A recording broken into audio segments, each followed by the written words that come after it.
तो hello guys, मेरा नाम है सन्नी कुमार और आप देख रहे हैं मैथ सर्च बाय एसके। और चलिए आज शुरू करते हैं अपने अगले टॉपिक के साथ।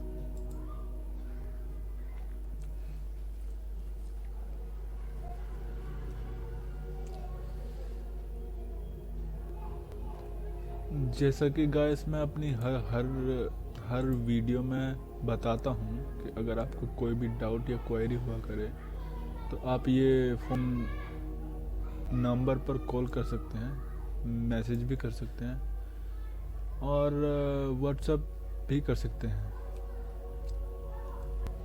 तो चलिए आज की क्लास शुरू करते हैं। तो गाइस आज हम पढ़ने वाले हैं विटामिन B12, जिसका केमिकल नेम साइनोकोबालामाइन होता है। इसकी जो नॉर्मल रेंज रहती है वो 200 to 900 पिकोग्राम रहती है। इसका काम होता है कि ये हेल्प करता है कि body nerve and blood cells healthy. ये बॉडी नर्व और ब्लड सेल्स को के मेंटेनेंस में हेल्प करता है।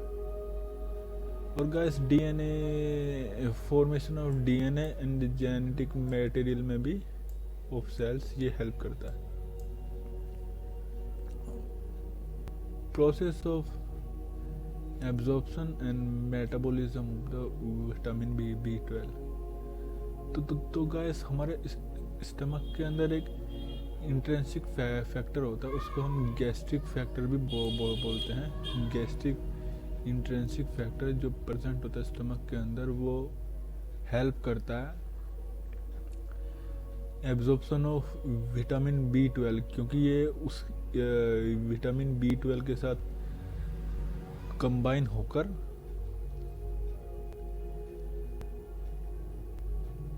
ही एब्जॉर्ब होता है, फिर स्टोरेज के लिए लीवर में चला जाता है स्टोर होने के लिए। और गाइस जहाँ से ये एब्जॉर्ब होते हैं ये इंटेस्टाइन का पार्ट होता है, इलियम, तो वहाँ से एब्जॉर्ब होता है। चलिए आगे परनिशिस अनीमिया। परनिशिस अनीमिया का मीनिंग गाइस होता है कि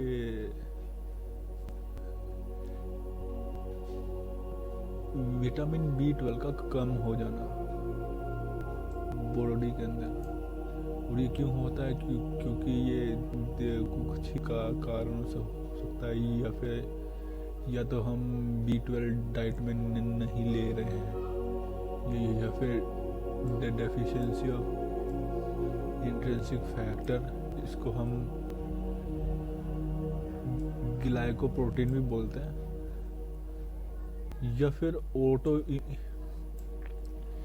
immune destruction of gastric funding mucosa के कोई स्टमक की जो लास्ट वाली लेयर है उसके अंदर कोई प्रॉब्लम आ गया हो। अंदर वाली लेयर जो है ना, जैसे कि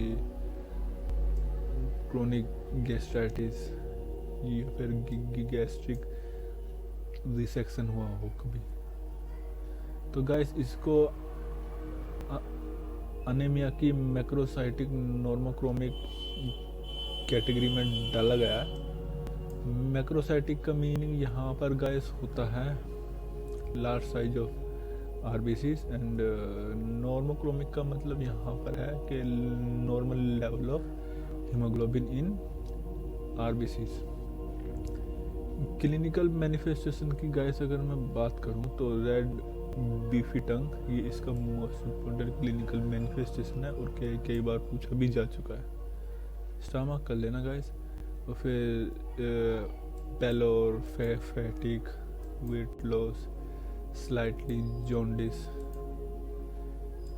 पैरास्थेसिस का गाइस मीनिंग होता है कि कुछ फील होना, जो कि ना हो रहा हो, मतलब कि ऐसा फील होता है कि कोई मेरे को टच कर रहा है या चींटियां चलना, इस तरीके का ना।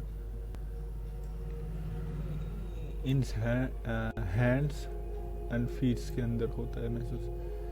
और गेट में, चाल में या फिर बैलेंस में भी प्रॉब्लम आती है परनीशियस अनीमिया के अंदर। देन गाइस हम आते हैं डायग्नोस्टिक इवैल्यूएशन में। डायग्नोस्टिक इवैल्यूएशन के अंदर हम करते हैं सीलिंग टेस्ट। ये एक यूरिन टेस्ट होता है। उसके अंदर बस ये चेक किया जाता है कि यूरिन के अंदर प्रेजेंस ऑफ इंट्रिंसिक फैक्टर है कि नहीं। और गाइस हम जो है आरबीसी के साइज भी चेक करते हैं, जो एनाइसोसाइट्स होते हैं, जैसे कि एबनॉर्मल साइज या फिर unequal size of RBC.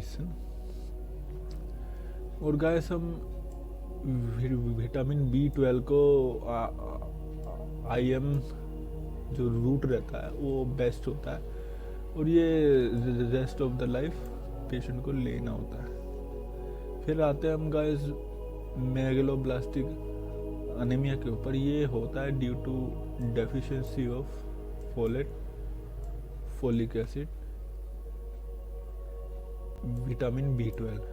Guys ये विटामिन B9 सॉरी, इसका केमिकल नेम ही फोलिक एसिड और फोलेट होता है।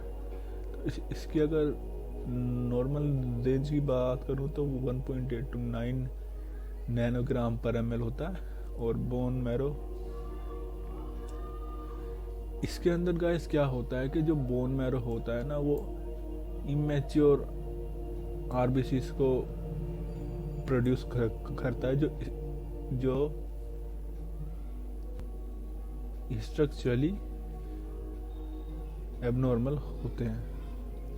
और इसको गाइस हमने कैटेगराइज किया है मैक्रोसाइटिक, नॉर्मोक्रोमिक अनीमिया के अंदर में। देन गाइस ये मेगलोब्लास्टिक अनीमिया के कोजेस अगर देखें हम तो alcohol intake, poor intake of vitamin B9, pregnancy के दौरान गाइस जो विटामिन B9 की जो नीड है ना वो इंक्रीज हो जाती है। इस कारण से प्रॉपर डाइट ना लेने के कारण से ये डेफिशिएंसी हो जाती है। Cirrhosis of liver, malabsorption और सम टाइप ऑफ ड्रग्स भी इसका कारण हो सकते हैं, जैसे कि मीथोट्रेक्सेट, फेनिटोइन और नाइट्रस ऑक्साइड। क्लिनिकल मैनिफेस्टेशन की गाइस अगर मैं बात करूं तो हावेल साइन, ये जोली बॉडी होता है। ये site of pathological sign finding होती है, जो कि इसके अंदर क्या होता है, ये साइन इंडिकेट करता है कि या तो डैमेज हो गया है या फिर एब्सेंट है स्प्लीन।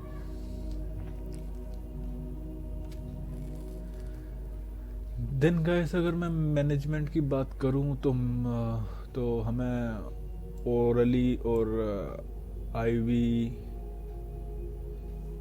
विटामिन B9 की सप्लीमेंट्स लेने होंगे, और food should be included in the diet. मतलब कि विटामिन B9 वाली डाइट लेनी होगी, और ऑरेंज, लीफी वेजिटेबल्स और पीनट्स भी हमें अपनी डाइट में इंक्लूड करने होंगे। एप्लास्टिक अनीमिया, ये गाइस इसके अंदर क्या क्या होता है कि bone marrow fails to produce sufficient जो ब्लड सेल्स होते हैं उनको फॉर्म नहीं कर पाता और इसको ही ये प्लास्टिक एनीमिया बोलते हैं। अब इसके टाइप होते हैं, पहला होता है प्राइमरी टाइप, दूसरा होता है सेकेंडरी टाइप। तो जो गैस प्राइमरी टाइप होता है ये प्रेजेंटेड बर्थ होता है, जबकि सेकेंडरी टाइप होता है वो बर्थ के बाद होता है और ये मोस्ट कॉमन होता है। 95% जो केसेस होते हैं गाइस वो इसी के होते हैं, सेकेंडरी टाइप के ही होते हैं।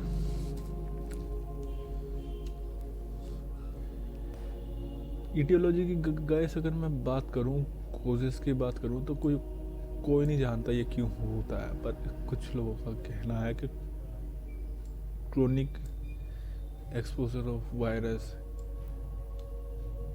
Infection, auto immune disorders and allergic state, chemotherapy के जो साइड इफेक्ट्स होते हैं, पैनसाइटोपिनिया,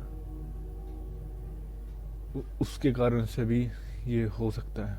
और गाइस ये पैनसाइटोपिनिया का मीनिंग होता है कि आरबीसी, डब्ल्यूबीसी और प्लेटलेट्स तीनों का कम हो जाना, लो हो जाना, इसको ही हम बोलते हैं पैनसाइटोपिनिया। देन गाइस हम आते हैं डायग्नोस्टिक इवैल्यूएशन पे। तो बोन मैरो एस्पिरेशन करेंगे, मतलब के चेक करने के लिए, और साइट कहाँ से हम ले सकते हैं। इन ए नॉर्मल एडल्ट ये है पोस्टीरियर सुपीरियर इलियाक स्पाइन, ये साइट होती है, मोस्ट कॉमन साइट होती है। और मैनेजमेंट की गाइस अगर मैं बात करूं तो focus on the restoring function of the bone marrow. हम ये फोकस करेंगे कि वापस से बोन मैरो जो है अपना सेल्फ फॉर्मेशन चालू कर दे, और उसके लिए हम पेशेंट को इम्यूनो सप्रेसिव थेरेपी भी दे सकते हैं, जैसे कि फॉर एग्जांपल कॉर्टिकोस्टेरॉइड्स। और बोन मैरो ट्रांसप्लांटेशन भी कर सकते हैं, कि जैसे कि अगर ये फर्स्ट पॉइंट काम नहीं कर रहा है तो हम से बोन मैरो ट्रांसप्लांटेशन कर सकते हैं, या फिर अगर उससे भी कुछ नहीं हो पा रहा है तो हम फिर ब्लड ट्रांसफ्यूजन कर सकते हैं वो पेशेंट के अंदर। थैंक यू गाइस, ये वीडियो यहाँ पर ही एंड होता है। अगली वीडियो में फिर एक नए और अच्छे टॉपिक के साथ आपसे बातचीत होगी। Thank you so much.